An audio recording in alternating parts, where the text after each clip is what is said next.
আজকে রান্না করতে করতে আপনাদের সাথে ফেসবুকের কিছু গুরুত্বপূর্ণ আলোচনা শেয়ার করি, ঠিক আছে? আপনারা তো জানেনই, আমাকে অবশ্য সবাই আমার প্রোফাইল থেকেই চেনেন কম বেশি। আমি কিন্তু আমার প্রোফাইলে কমেন্ট করার জন্য ভাইরাল হয়েছি। আমাকে আপনারা কমেন্ট করার জন্য টপ কমেন্টদাতা হিসেবেই আপনারা চেনেন। তো আমি দেখছি ইদানিং অনেকেই হচ্ছে ফেসবুকে কমেন্ট করে, আমার ভিডিওতে করে, আমি এটা বলতেছি না, অন্যের ভিডিওতে করে কমেন্ট, যে মানে একটা ভিডিও সার্চে সাথে সাথে কমেন্টের প্রতিযোগিতা শুরু হয়। হ্যাঁ, লাইক রিয়াক্ট এগুলা কমেন্টের প্রতিযোগিতা শুরু হয়, কার আগে কে কমেন্ট করতে পারবে, কার আগে কে লাইক।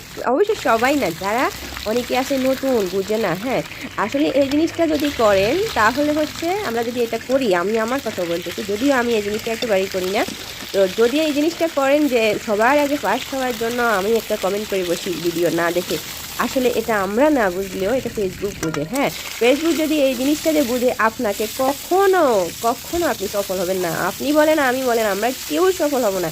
একদম বাস্তব একটা কথা বলতেছি। আমি আমার ফেসবুক থেকে যে প্রত্যেকটা নিউজ চ্যানেলগুলোতে কমেন্ট করি, বা যে কোনো বড় কন্টেন্ট ক্রিয়েটররা আমাকে চেনেন এই কমেন্ট করার জন্য। কেন চেনেন? আমি গঠনমূলক কমেন্ট করি। এটা আমি না, আপনারাই জানেন। আমার প্রোফাইল থেকে আমি প্রত্যেকটা ভিডিও দেখলে ফুল ওয়াচ করে, চিন্তা ভাবনা করে, গঠনমূলক ভিডিওর সাথে যায় এরকম কমেন্ট করে, মানে ভিডিও সম্পর্কিত কমেন্ট করে, তারপর আমি টপ হয়েছি প্রত্যেকটা নিউজ চ্যানেলে। বা অন্য অন্য যে কন্টেন্ট ক্রিয়েটর আছে, সবাই বড় বড় কন্টেন্ট ক্রিয়েটরদের আমি একজন টপ কমেন্টদাতা আমার প্রোফাইল থেকে আপনারা আমাকে চেনেন। তো ওখানে হয়তো বা আমাকে রিলসের মনিটাইজেশন দিচ্ছে না, যার জন্য আমি এখানে পেজে চলে আসছি। কিন্তু পেজে আসার পরেও দেখবেন আমি মানে আমার ওখানে যে আমি টপ কমেন্টদাতা হয়েছি শুধু তা না, আমি এখানেও কিন্তু যেখানে কমেন্ট করি আমি টপ থাকবো, কারণ আমি ফুল ভিডিও ওয়াচ করি, এটা সবাই জানে। তো আমি যে ফুল ভিডিও ওয়াচ করতাম এই পেজে, এটা শুরু থেকেই কিন্তু সবাই জানতো, কারণ আমার শুরু থেকেই এই পেজটা ভাইরাল ছিল। আমার হচ্ছে, আমি যদি কোনো পোস্ট করতাম এই পেজে, শুরু থেকেই আমার অনেকগুলো রিয়েক্ট করতো, মানে অনেক ভিউজ হতো। শুধুমাত্র ডিলিট করে দেওয়ার কারণে পেজের রিস্ক কমে গেছে, এটা সবাই জানেন, যেহেতু কন্টেন্ট পলিসি ছিল, যার কারণে আমি সবগুলো ভিডিও ডিলিট করে দিয়েছি। তো আপনারা এই ভুলটা কখনোই করবেন না, আমি বারবার বলতেছি।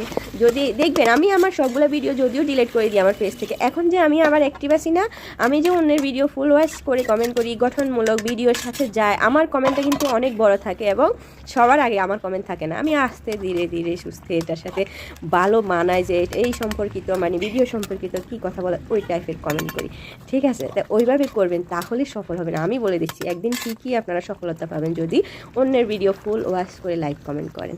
ওকে, তো আজকে ফুলকপি ফ্রাই করে আর চিকেন ফ্রাই করে একসাথে রান্না করছি। এটা ফার্মের সাদা মুরগি, এটা হচ্ছে ফ্রাই করা ছাড়া মজা লাগে না। হ্যাঁ, এগুলো হচ্ছে একটু বাজি করে, কড়া বাজি করে রান্না করলে, আর বিশেষ করে ফুলকপি বাজি করে চিকেনের সাথে দিয়ে রান্না করলে আমার কাছে ভালো লাগে। কালারও সুন্দর আসছে না, মাশাআল্লাহ।